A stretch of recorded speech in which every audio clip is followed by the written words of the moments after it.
Welcome back to Roosevelt Live Season 2. This topic is about a little sports stuff. Roger Clemens, recently in the last few weeks had to go before Congress, and he's facing some jail time. Is found guilty of lying to Congress. If he says he never took steroids or HGH. He says it is all a lie. And the question is that I noticed, Roger Clemens is a 7-time Cy Young Award winner. Okay, Cy Young Award winner, like I said, and he's one of the greatest pitchers that ever pitched in the league since the conception of baseball. So I'm wondering now, even though I'm hearing about it, I'm not hearing it like I heard with Barry Bonds.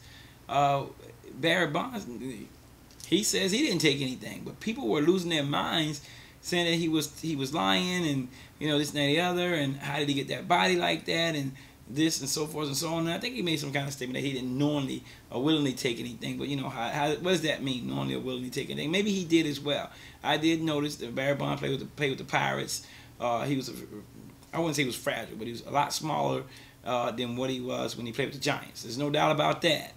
He looked like two different people. But so did Mark McGwire. Mark McGwire, when he first came up and played with the A's, we saw the photos of him. He always was a big guy, but obviously there's a major difference between what he looked like with the A's early on than what he looked like with the Cardinals, obviously, and even a little bit into the A's. And of course, the guy that blew the whistle on everybody there, I mean, he was a part of the A's at the time, and nobody believed the guy when he first started talking about it, but obviously he knew what he was saying.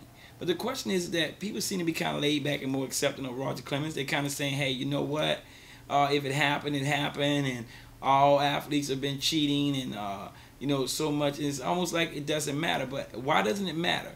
Because if you were cheating to get an advantage, no matter what the sport is, then you cheated. That's all there is to it. But if we're gonna allow it and just kind of sugarcoat this issue, and I don't know if he did or didn't, I don't know.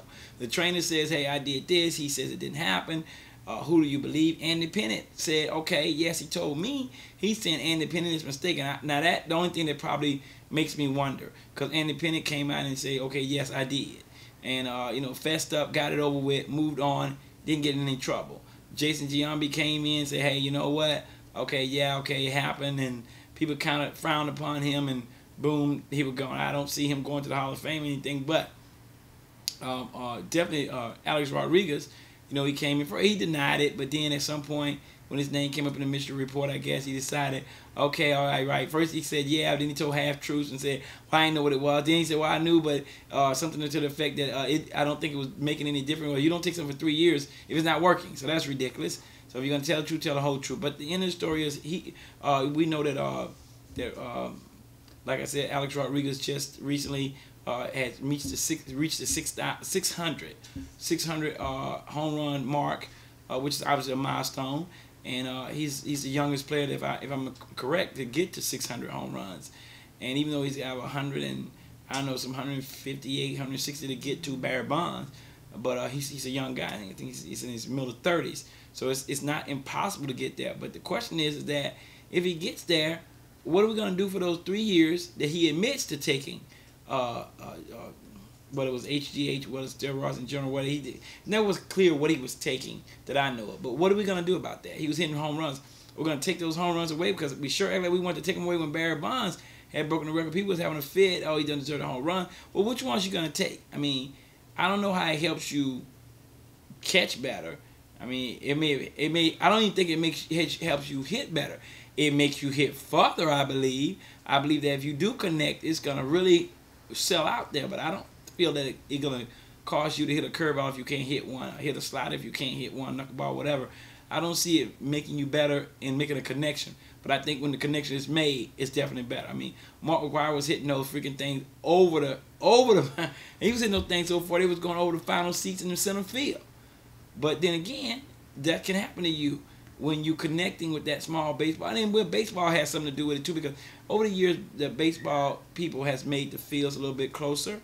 They made because everybody knows who wants to see a one-run game every week. No one wants to see that. So making the baseball more hitter friendly or travel further when it's being hit.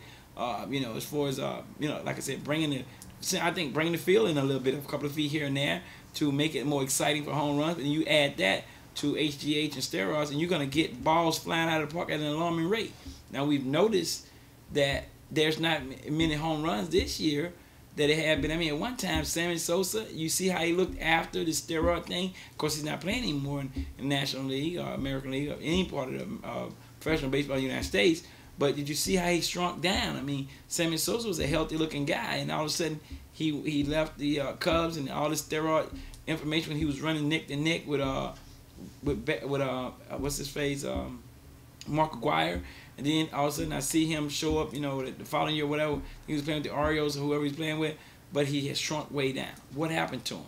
Why did he get so small? Did he get off of whatever he allegedly may have been on? Something happened because the guy body just drew up.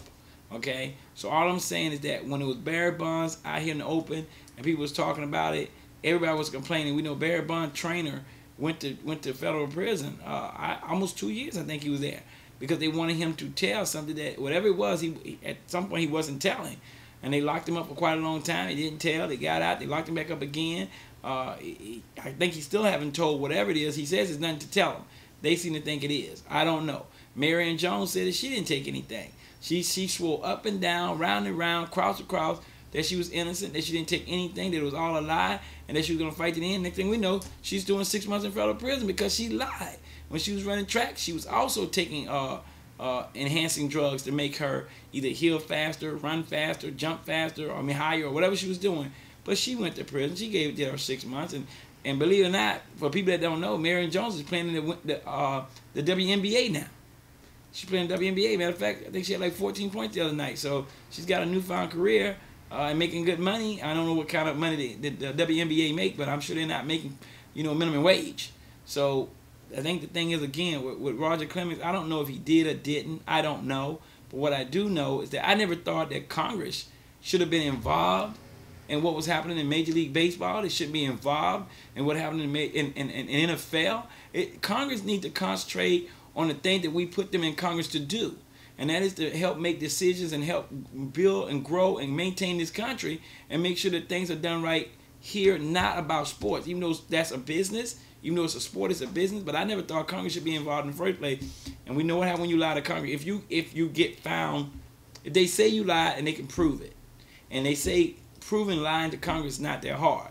So I don't know what that means, what kind of equation they're using. But it got Martha Stewart in trouble, and we know she had a lot of money, and she went to jail. And you have to think if Martha Stewart goes to jail, anybody can go to jail. Because I really never thought she would go, but it happened. So I don't know what Roger Clemens may or may not done.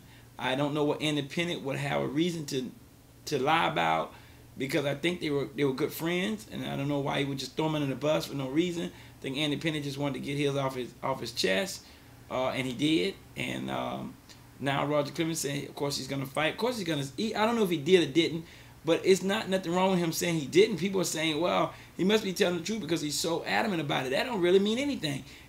First, he had no choice but to be adamant about it, because if he changes his mind now and say he did, then he automatically lied to Congress. And you lying to Congress is a crime.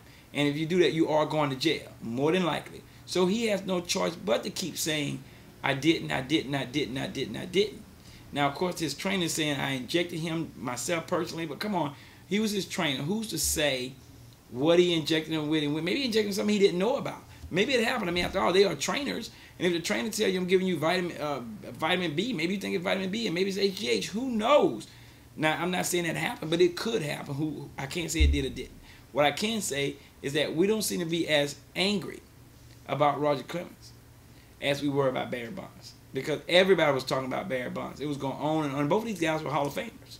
Both of these guys were Hall of Famers. Now their careers have been taunted for the rest of their lives. I mean, even before Barry Bonds came to the Giants, he was already a great player. He had already won, Golden Glove. He had already been at the top of his game when he was over at Pittsburgh. I believe he played with the Pirates. He already had good game. He was already a great player. So it wasn't like he came to the Giants and then skyrocketed up the ladder and started doing all these things. Now, he wasn't hitting 50, 60 home runs a year. He wasn't hitting a home run every 10, 11 at bat, or whatever the numbers reflect during his time in San Francisco. But what I do know is that at this point, we don't seem to be as upset. So that's okay. I'm just saying, if you're mad at Barry Bonds, you need to be mad at Roger Clemens. And if we done decided now that, well, we've heard this so many times, it doesn't matter anymore. They all been taking the juice. They all been cheating. They all been using this and that and the other. That what does it do to a pitcher? Well, I don't know. Recovery time is probably be better for him. Being able to pitch for longer or more innings and throw more balls. I don't know necessarily strikes, but definitely be able to pitch more balls. I don't know. Maybe did nothing for him. Maybe he didn't use it. But if he did, personally myself, I don't even care.